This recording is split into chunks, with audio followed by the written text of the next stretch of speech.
escort His Excellency and invite him to address the Assembly.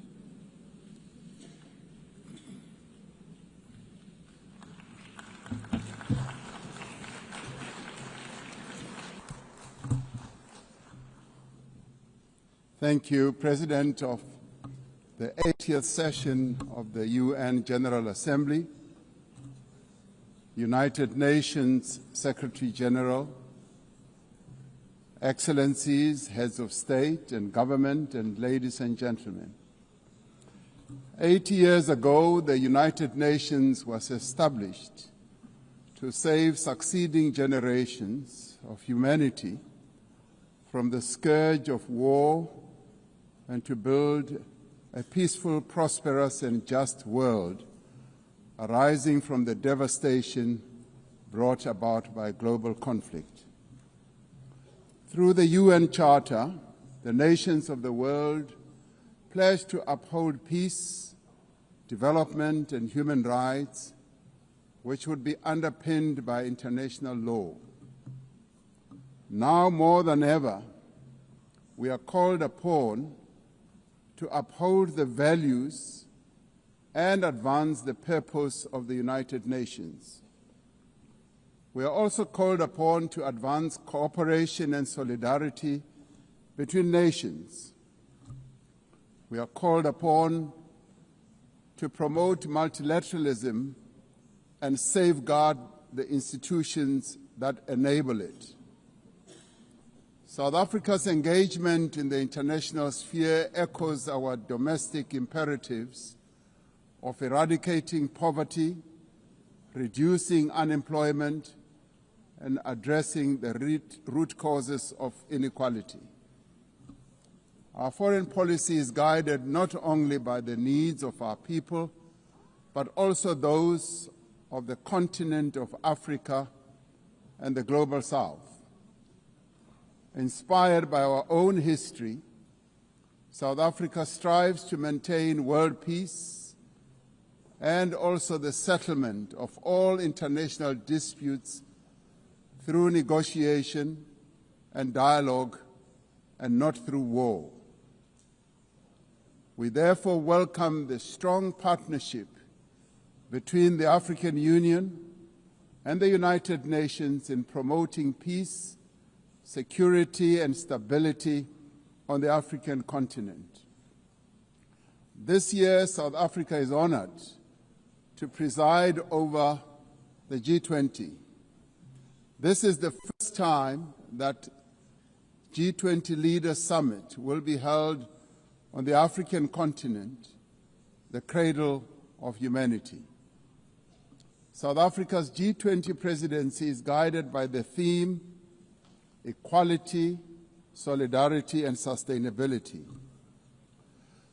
To give full meaning to our theme of equality, solidarity, and sustainability, we have invited the G20 countries to join us in prioritizing the following areas. Firstly, in discussion to strengthen disaster resilience and response by addressing the increasing frequency and impact of climate-induced natural disasters. Secondly, to ensure that we have debt sustainability for low-income countries by crafting innovative ways to support countries to have low levels of debt to maintain economic stability. Thirdly, to discuss how to mobilize finance for a just energy transition by encouraging investments in renewable energy and sustainable technologies, without foregoing what we would call base load energy sources. Fourthly, by harnessing critical minerals for inclusive growth and sustainable development through the value addition processes, that is, beneficiation of these minerals at the source where the minerals are extracted, to foster the development of communities where these minerals are found. These priorities reflect South Africa's commitment to addressing global challenges and promoting inclusive growth and sustainable development. Our country's G20 presidency is a significant opportunity for South Africa to advocate for Africa's development agenda and to amplify African voices in global economic governance for a continent that is irreversibly on the rise. As member states of the United Nations, we have all adopted the Sustainable Development Goals. However, many of these goals remain elusive. There are many reasons that hold many countries back from fulfilling and implementing these development goals. Some of these reasons are lack of sufficient financial resources that can finance the advance that these countries need to make to fulfill those goals. Many countries with developing economies, especially in Africa and the global South, do not have adequate capital to finance their development goals. They are indebted and are paying much more on debt servicing than they do on health and education. In fact, these countries pay much more than countries in the North for their debt. Yet through global solidarity, by having fairer lending rules, especially for several of the global South countries, we can achieve our shared commitment. Through the G20 process, we are working towards building consensus on how this problem can be tackled, including the reform of international financial institutions, particularly multilateral development banks, to better tackle global challenges that many countries face. The multilateral trading system needs to be reformed as we reconfirm that the World Trade Organization remains the only multilateral body that is capable of managing differences and coordinating positions in global trade. Trade is one of the most important instruments to mobilize domestic resources for development. It is concerning that geopolitical shocks and unprecedented trade policy volatility are destabilizing the global economy and jeopardizing a critical source of development finance. In fact, trade is now being used as a weapon against a number of countries in the world. We must redouble our efforts to strengthen the link between trade and development. Unilateral trade practices and economic cohesion have a detrimental impact on many nations. This includes the economic embargo against Cuba, which has caused untold damage to the country's economy over the years. This unfair embargo must be lifted, and we want it lifted sooner rather than later.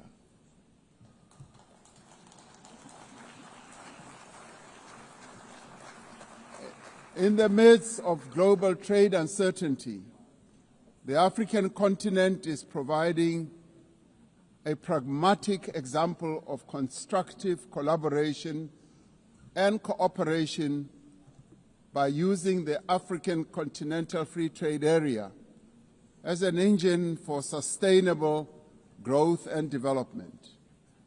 This will, with commitment, become the central pillar of economic cooperation and integration for our continent. As part of the effort to build more inclusive economies, South Africa's G20 presidency has launched an extraordinary committee of independent experts on global wealth inequality. This committee, chaired by Professor Joseph Stiglitz, a Nobel laureate, will deliver the first ever report on global inequality to G20 leaders when they meet in November in Johannesburg in South Africa. Climate change is an existential threat. We are failing future generations by our inability to reduce global warming. Climate change is reversing economic growth and development gains in many countries, especially in the global south. Although Africa carries the least responsibility for climate change, many countries on the continent of Africa experience much of its harshest effects. Extreme weather events like floods and droughts are driving food insecurity, displacing populations, causing damage to infrastructure, and leading to the unnecessary loss of livelihoods. Member states must honor their undertakings and commitments in line with the guiding principle of common but differentiated responsibilities and respective capabilities. The Secretary General recently reported that global military expenditure has reached historic highs, just as the world is falling behind on its core development promises. We are building weapons when we should be building social infrastructure that advance the lives of our people. We are fighting wars that cause death and destruction when we should be fighting poverty and developing the livelihoods of vulnerable people. We must act decisively to silence all the guns everywhere to realize the goal of sustainable development and global peace. And I do believe that this is an objective that is possible to reach. As we commemorate the 80th anniversary of the UN, the relevance of this institution and various multilateral processes for the maintenance of international peace and security is being willfully undermined.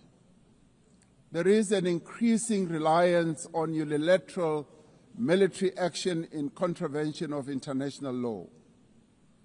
The United Nations Security Council has proven to be ineffective in its current form and composition in carrying out its charter mandate to maintain international peace and security.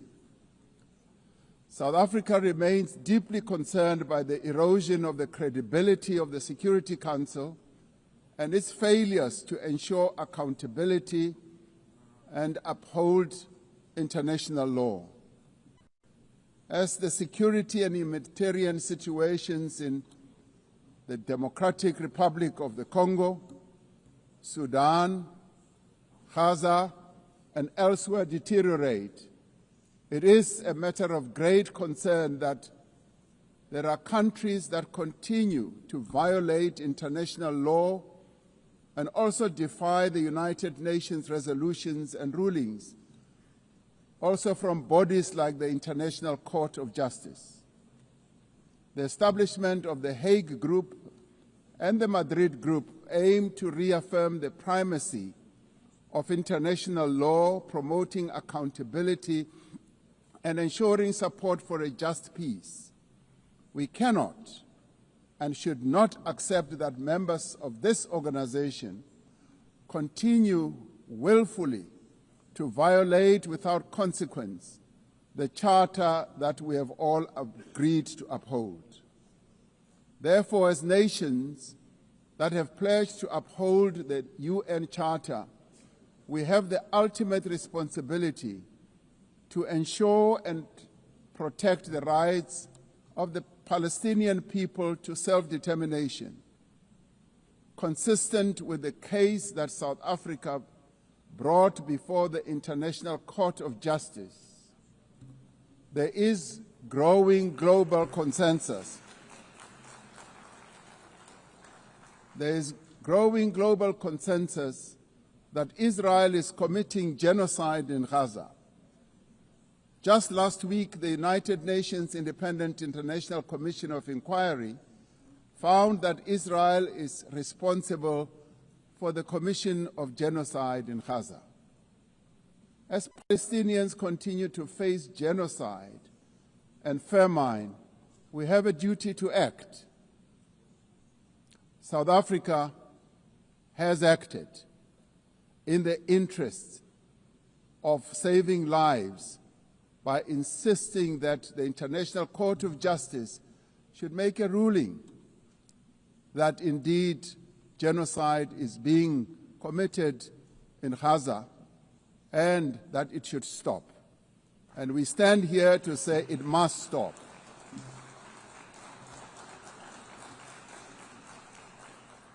We welcome the historic high-level meeting held yesterday on the two-state solution yesterday in this very chamber.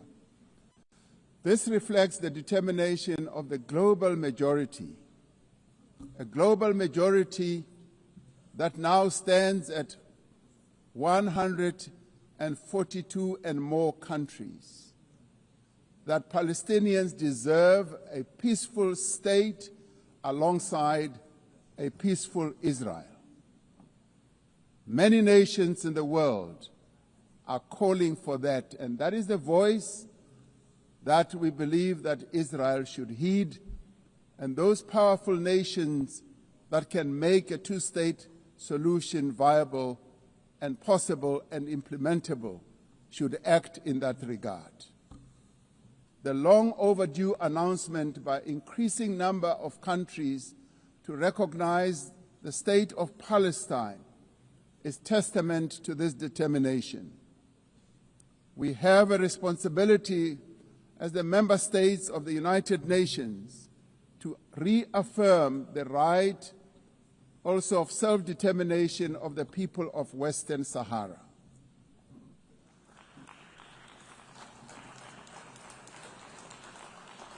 The very first resolution of the United Nations General Assembly in January of 1946 called for the elimination of atomic weapons. The resolution was passed shortly after the catastrophic use of atomic bombs on Hiroshima and Nagasaki that killed thousands of people. Decades later, we have not made significant progress in the fulfillment of the commitment to nuclear disarmament.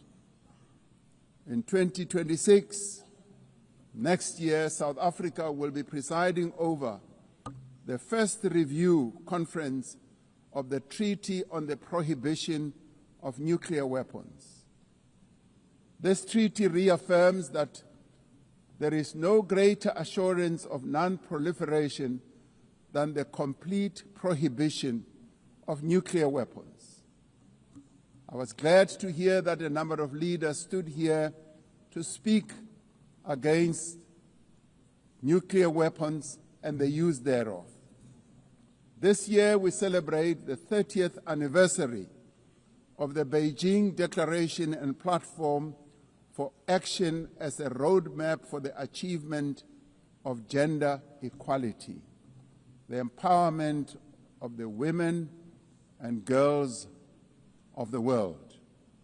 South Africa reaffirms its unwavering commitment to the empowerment of women and their full, equal, and meaningful participation in all spheres of life.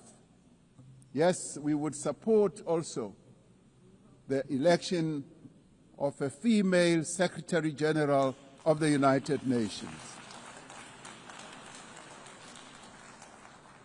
The Beijing conference milestone reminds us of our shared responsibility to advance human rights, dignity, and justice for all. We are all equal, men and women, and there is no reason that we continue to hold the women of the world backwards. The right to development must be central to the policies and operational activities of the United Nations and its specialized agencies, programs, as well as funds. It must be at the core of the policies and strategies of the international financial and multilateral trading systems. As we celebrate 80 years of the United Nations, we must seize the opportunity to build a better United Nations for the next 80 years. What is needed now is a stronger and more capable United Nations, a United Nations that is based on the renewed commitment to its founding principles. We must invigorate the negotiations on the Security Council reform at the intergovernmental negotiations in the General Assembly, including by initiating text-based negotiations. The Security Council must be accountable. It must also be representative. It must be democratic and effective in executing its mandate. We can no longer accept that a large portion of the world's population is not represented in the United Nations Security Council. My own continent, Africa, home to 1.4 billion people, as well as South America, are not represented in the United Nations Security Council. This is unjust, this is unacceptable, and it must end. We want representation in the Security Council. We look forward to working with the Secretary General on the UNGA initiative to ensure that our organization works more effectively and efficiently. Mandates given by member states must be implemented, and the necessary structural changes and program realignment must be implemented across the UN system. In the face of the decrease in funding to the United Nations to fulfill its mandate, the UNGA initiative is important to maintain the integrity of the multilateral system and to uphold international law. Lastly, I am reminded that our collective membership of the United Nations is our shared humanity in action. The United Nations at 80 compels us to reflect on our collective achievements and to chart a way forward, building an organization that is able to address our common challenges. We must rise to the occasion and do our utmost together to ensure the political, economic, and social freedom of all humanity. We must reaffirm that freedom is indivisible and that the denial of the rights of one person diminishes the freedom of all of us. We must reaffirm the equal dignity and worth of every person and must therefore leave no one behind and no country behind. I thank you. On behalf of the Assembly, I wish to thank the President of the Republic of South Africa. The Assembly will hear an address by His Excellency Shavkat Mirziyoyev, President of the Republic of Uzbekistan. I request protocol to escort His Excellency and invite him to address the Assembly.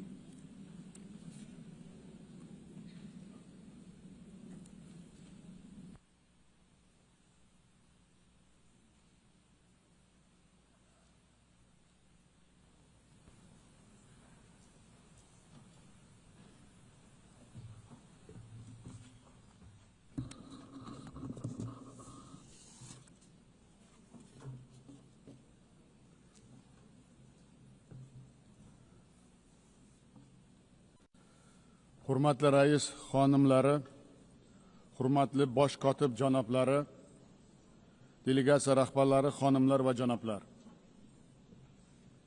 Birlashgan Millatlar Tashkiloti Bosh Assambleyasining yubiley anjumani 80-sessiyasi bilan sizlarni qutlashdan mamnunman.